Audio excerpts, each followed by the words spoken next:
Bem-vindos ao Cetogênica Dicas. O vídeo de hoje é para falar sobre o que tira você do estado de cetose nutricional. Eu vou dar algumas dicas com base na minha experiência pessoal. Lembrando, todos os meus vídeos são apenas para entretenimento, não constitui aviso médico. Sempre procure um profissional responsável da área da saúde para te ajudar com essa dieta. Hoje eu vim citar algumas coisas que podem tirar do estado de cetose nutricional. Eu sei que tem muita gente que não fica o tempo todo testando, eu não fico o tempo todo testando mais.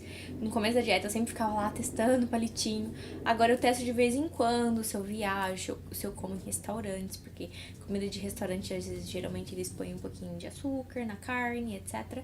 Então, nesses momentos de dúvida, ou se eu tô sentindo que eu tô muito sem energia, eu vou testar a minha cetose, mas eu não testo mais todos os dias. A primeira coisa que eu queria citar aqui é o estresse. Por mais que parece estranho, estresse sim pode te tirar do estado de cetose nutricional.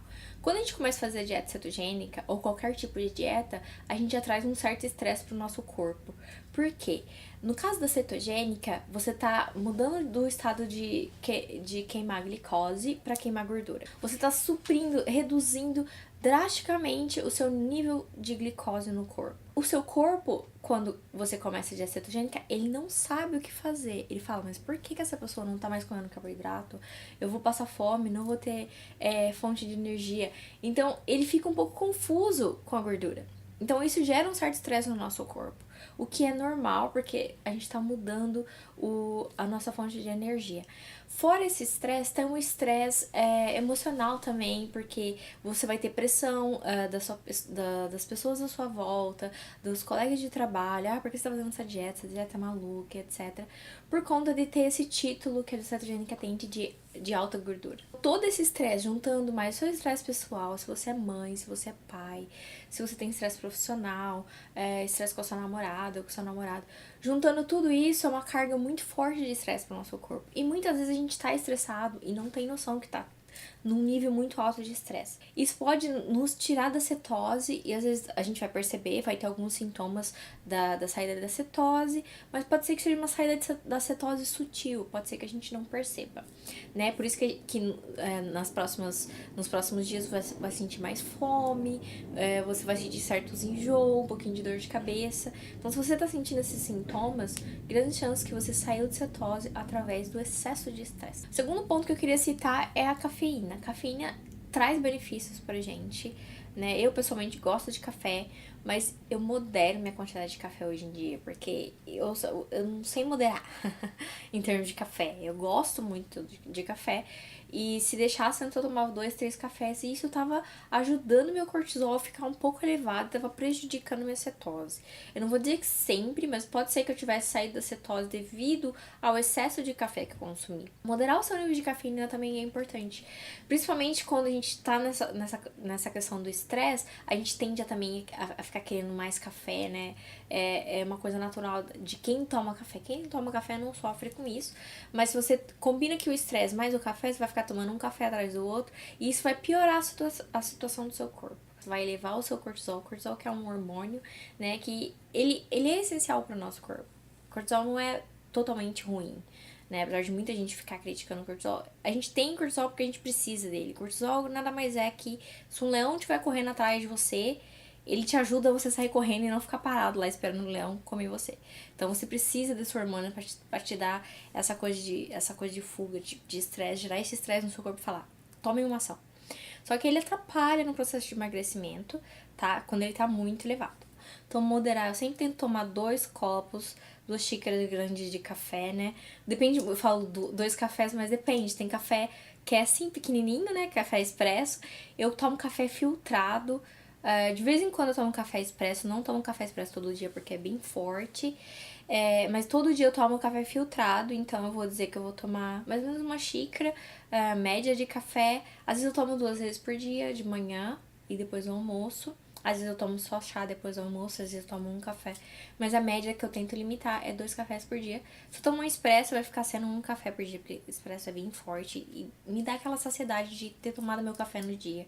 Terceiro ponto que eu gostaria de citar aqui são os carboidratos. No começo da dieta, ou até mesmo durante a sua jornada na dieta cetogênica, você vai acabar se confundindo com os alimentos. Pode ser que a sua amiga fala, ai, comi cenoura e não me tirou da cetose. Deve ser lá e come meio quilo de cenoura e bye bye cetose. Então toma cuidado com os carboidratos que não são tão amigos na dieta cetogênica, como batata doce, não que não sejam saudáveis, tá? Você pode consumir eles na paleo, numa dieta low carb, onde a tolerância de carboidratos é maior.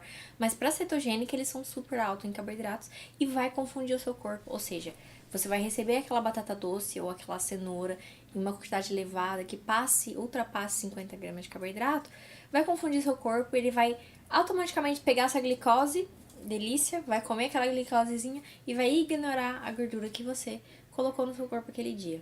Tenta vigiar para açúcares escondidos em alimentos, leia os rótulos. Se você não tem certeza, na dúvida, não arrisque se você não quer sair do estado de cetose nutricional. Ou pergunte, ou procure o Google, né? O Google é uma ferramenta muito legal, porque se você digitar qualquer alimento, quantos carboidratos tem num copo de brócolis, ele vai te mostrar. É uma estimativa, mas te ajuda, sabe? Se você tá no supermercado, tá com vontade de comer alguma coisinha e tá incerto se aquilo é cetogênico amigo ou não, você pode usar o Google. Então, tomar cuidado quando você vai no supermercado, lê bem os rótulos. Se você tá com vontade de comer uma carne com um pouquinho de molho de tomate, escolha o molho de tomate com zero de açúcar adicionado, porque a maioria deles vai ter açúcar adicionado. Então, são às vezes algumas coisas que estão escondidas que você não tá contabilizando ali no seu dia a dia dos macros, os carboidratos que não são permitidos na dieta cetogênica, como batata doce, amido, tapioca, como muita gente pergunta. Por mais que eles sejam saudáveis, eles na dieta cetogênica, uma quantidade que ultrapassa um pouquinho mais de 50 gramas vai te prejudicar, infelizmente. Próximo ponto que pode te prejudicar é o consumo excessivo de adoçantes. Por quê? Quando você só come coisas, vamos dizer, pré-prontas. Eu sei que tem muita gente que gosta de receitas. Eu mesmo posto algumas receitas pra vocês. Que eu falo que é fake carboidrato, né? Tipo, porque é igual pessoas que são vegetarianas procurando falsas carnes. Tipo, carne de soja ou carne feita com tofu, etc. Pra suprir a sua necessidade mental de consumir aquele alimento, ou a sua lembrança de consumir aquele bolo de coco.